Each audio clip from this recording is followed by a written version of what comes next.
Hey, welcome to Thailand. I'm in Chiang Mai, and this is Miranda's Insight number 7. And today's topic is called Feel the Feeling and Let It Go. And so I'd like to just go on and continue with this subject of the Buddhist dependent origination topic. Where it's the wheel of suffering and freedom from suffering. Everything in life is in constant flux. As you can see, everything around me is in constant flux. People are talking, children are excited, birds are chirping, flowers are growing, the water is moving. Everything is in constant flux. There's nothing in life that stops changing. It's always changing. And this is a reality. And the more we understand this, the less suffering we'll have, and the more we're able to allow life to be the way it is, the less suffering we have. So I thought we could just choose an example and see how we can free ourselves from where we normally would suffer in this wheel. So let's say you are sitting in a park like this and you're with life.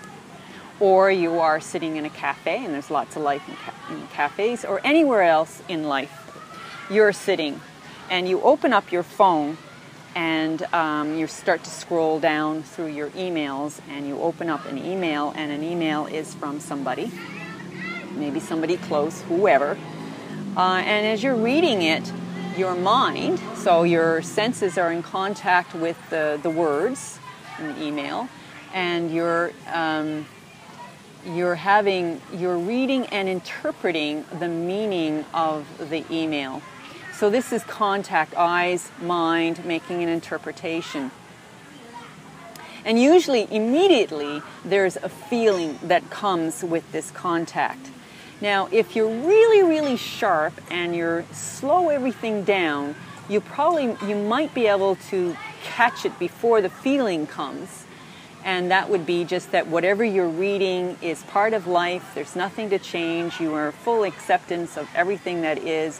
Whatever that person is saying, they're saying it because they're saying it. It has nothing to do with me really personally, and I don't have to interpret in any negative or positive way. That would be the wise thing to do if you want to stay free. But if you don't want to stay free, you don't have to do that. And you can continue to go on with allowing the feeling to arise. So say if they're saying something really positive, you can start to identify with the meaning that you are reading. Now, when you identify, what's happening is you're forming your sense of self in this. So, and once you have a sense of self, then it's getting thicker and heavier and denser, and that's when suffering happens with identification. So you can identify with the pleasant thing. So let's say you choose to identify with something pleasant that they said. So there you are. You're identifying with it. Now, what happens is, as soon as you identify, you start to grasp, cling, want more, desire. It's all starting to come up because you want more of what you're experiencing right now. Now, the problem with that, even though it's a pleasant experience, the problem with grasping and clinging and wanting. Now, if you didn't cling and grasp and desire and want, the feeling would be just fine the way it is.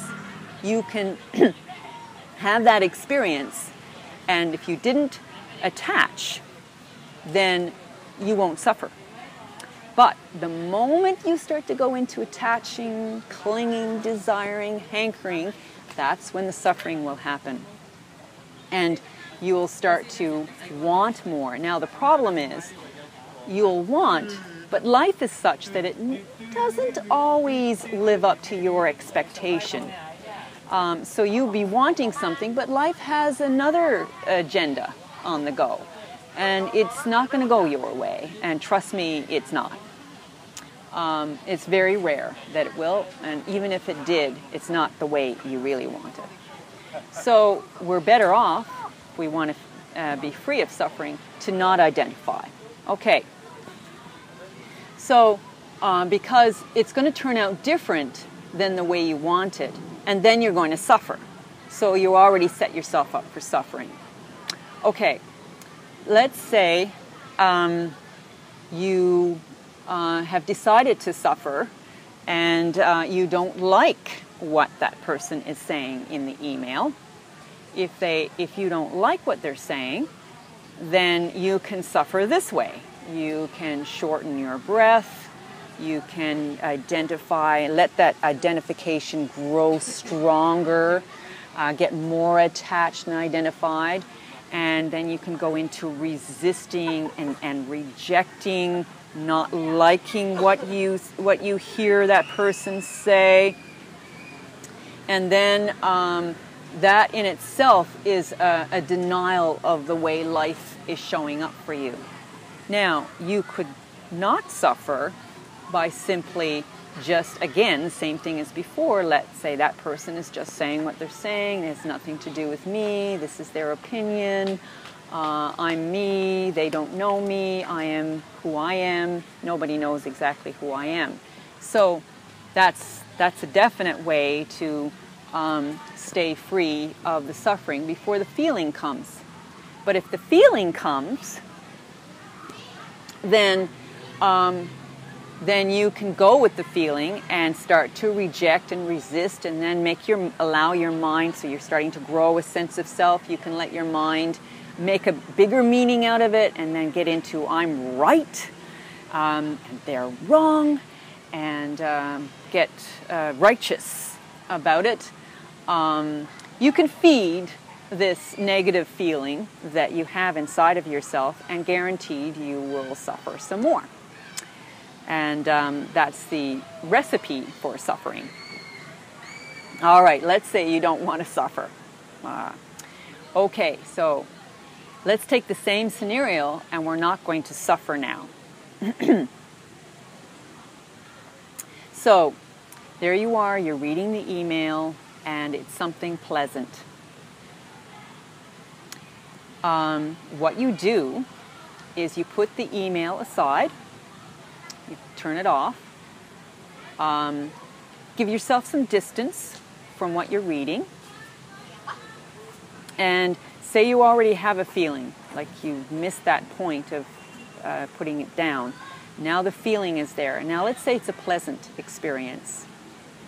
So yeah, that person's really said something really nice, and I have this warm, fuzzy feeling, or I like to have some more of that feeling. What else should I do about that feeling? So you got that thing. So you can feed the feeling. Now, in order to not suffer, what you do is you don't feed the feeling and you don't resist the feeling. You don't try to manipulate the feeling. What you do is you become the watcher. You become the observer. You step back, have a look at the feeling. So, there you are in the middle of a pleasant, comfortable, yummy feeling. Now let it come into your body, let it move through your body. You are not your feelings, you are not your mind, you're not your sensations, you're not your body. You're the observer of the feeling, and this is all nature happening. Nature is happening right now. But you're the observer, you're detached from it just enough, even though you can allow yourself to have the full feeling, but you're not identifying with it. You're observing it. There's a difference.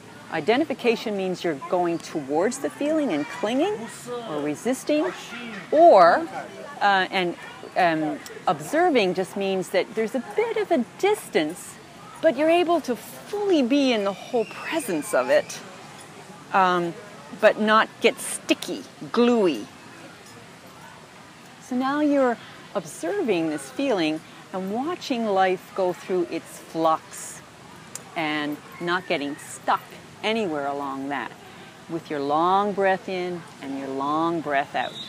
And then you are now in harmony with the way life is, as opposed to you trying to manipulate, hanker, desire, cling. So that's a pleasant feeling. Now let's go on to the unpleasant feeling, and this is the one a lot of people try to manipulate even more so. So let's say that what that person said was uncomfortable for you. You didn't like it. And you're resisting what that person said. And so now you're going into this uncomfortable contraction in your body. You're feeling resistance. You don't like what they said.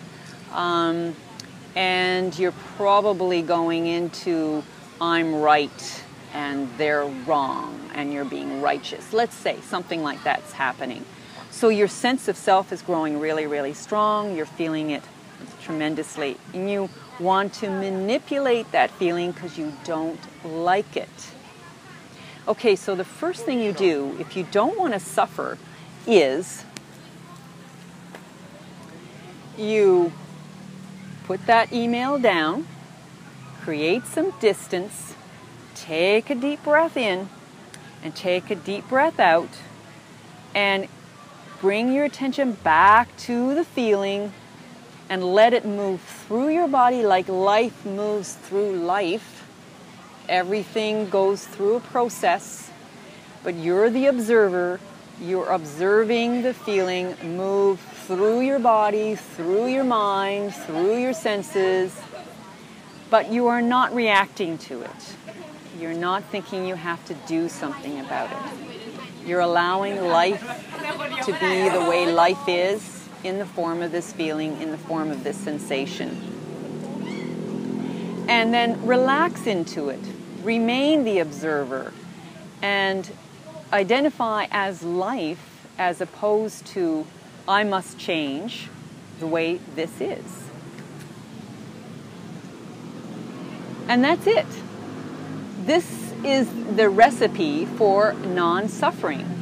And then once that feeling passes through your body, there's going to be another feeling, or there's going to be something else. So your attention doesn't fixate on it. What happens is you just pull back and fixate more on, I'm just going to watch this. Let this flood through my body, be fully present to the experience, fully feel it, and then let it go naturally as life lets everything go. So there's no stickiness in this. All right, so that's the recipe for how to stay free in the midst of this wheel of life called suffering. And you don't have to suffer. You can stay free. So bye for now, and see you in the next video.